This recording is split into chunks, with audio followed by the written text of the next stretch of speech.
Kompor. Oh begitu. Oh lagi memasak air. Kompornya meledak atau?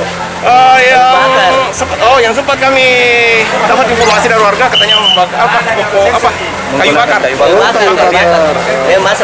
Untuk korban sendiri atas nama Denia, wanita. Jadi jenazahnya sekarang dibawa ke mana? Untuk saat ini kita arahkan ke Rumah Sakit Bayangkara. Kalau jumlah armada yang diturunkan? Untuk jumlah armada dari Posko Timur 3 unit dan 1 armada rescue dari markas komando di Jalan Ratulangi. Orang tua Pak, sudah nenek-nenek nih. Iya dia sendiri Pak. Kalau keluarga saya kurang tahu juga karena menurut informasi tetangga sini sudah lama pisah dengan suaminya. Oh ini almarhum pekerjaan sehari-harinya apa? Iya itu pengulung Pak.